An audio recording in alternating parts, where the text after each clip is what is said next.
We had 3 classes on pegging. We need to at least talk a little about the 5 trap. If you've got 2 6s and a 4-5, lead the 6, get a count of 16, make the count 22. If the dealer says go, you provide your own 5 and 4 for 31 for 5. If the dealer has a 5, you play your 4 and keep the 5.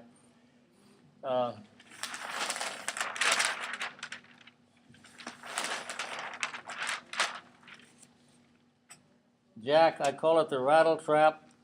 If you've got 2 jacks, very frequently the dealer will not be a victim for this trap.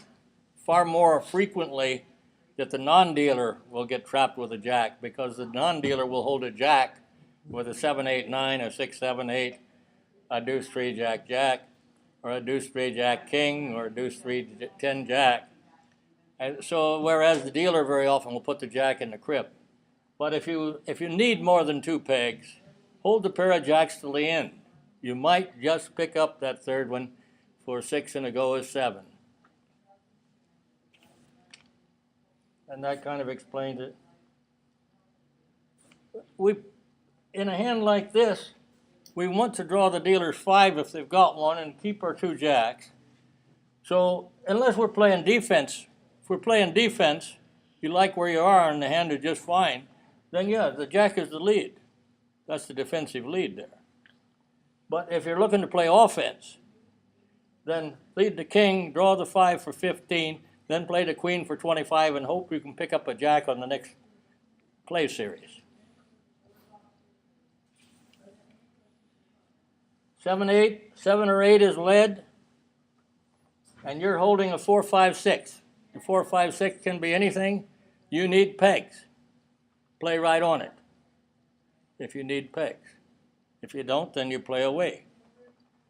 Put your face guard. If you got a 4, 5, 6 with a face guard, you'd put it on the 7 or the 8. But if you need pegs, and it works especially good on an 8 lead, because you've dropped the 6 for 14, and you see your opponent really studying it, and usually they decide they need to get something rather than let you have them all. So they put the 7 in there for 21, you play the 5 for 26 for a run of 4, which generally gets a go. And you play your 4 for another run, which makes 9 unanswered pegs. Then you only do this again if you're in a position where you need pegs. Your position's not good. You need to score. So we play offense. Todd brought up a good point earlier that maybe I emphasize offense a little too much. But if you need points, go for them. Don't wait. If you don't like where you're on the board and the score of your cards is not going to put you where you want to be, then take everything that presents itself. Grab the first 2, grab the second 2, and keep taking them. You'll be surprised how often if you grab the first 2, you'll get the second 2 also.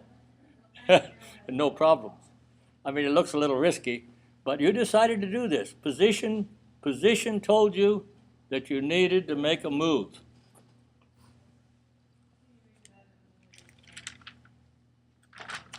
I do want to mention a trap play that works for me a lot. Somebody told me that Jim Langley made the play famous. But let's say, you got a lousy hand. You got 2 queens and 2 8s. Lead the queen. If they got a 5, they'll make 15. You play the 8 for 23, you'll be amazed how often you'll get a go. So you score 4 pegs with your 2 8s. If you lead the 8, nothing happens. So also remember, those 4 pegs, again, depending where you are on the board, could be big. So don't give up just because the hand looks pretty crappy. Oh, excuse me. What is an appropriate synonym for crappy? It's some kind of a fish that lives around the railroad bridge pier, isn't it? A crappie? Yeah. My brother catches them crappies all the time. I think they're prawns. Yeah, I think so too. Low card trap. we got two small cards. We're going to hold them to the end. We want to get the count up there, but we're going to hold two small cards to the end. Could either be a pair or two in sequence.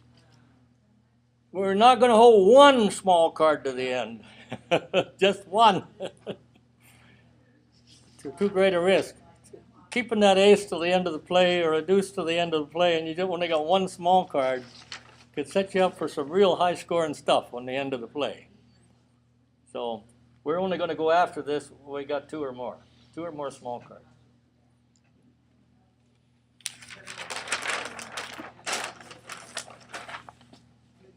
End of game pegging, I guess we need to mention that a little bit.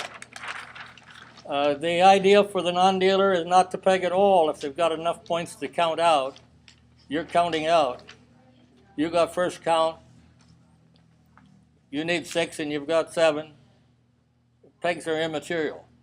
The important thing for you to do is to play away from the dealer, make it difficult for the dealer to move down the board, whether you're playing to win the game or affect spread point total. You know, at the end of the day, if you're playing tournament style, the number of spread points makes a difference. So look at counting out and not giving the dealer an advantage to peg out. Pegging rests with the dealer, the advantage rests with the dealer.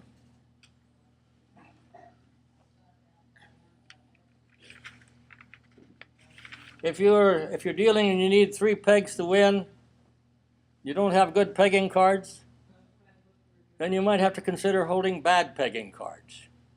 You might hold 2 10s and 2 kings if you need 3 pegs. There's a chance you'll get. Don't split them. Don't split the 10 and the king. You got to keep one of those pairs till the end. If you got a chance to keep a variety of cards, you should. And there's some hands that are very nice to hang on to, like a 1 3 4 7. It's a nice variety of cards.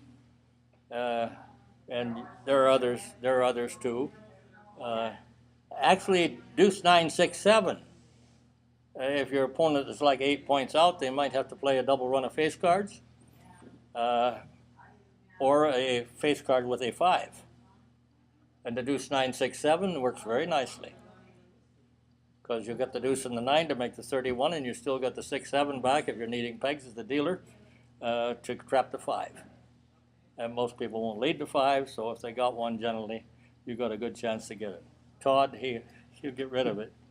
But there's a lot of folks who just hang on to that sucker right on down to the last card. Oh, gee, he got lucky. That sucker gets lucky on me every time I play him. It isn't that he's figured out that you hold a 5 till the end of the play all the time. No. Couldn't have nothing to do with that. Okay.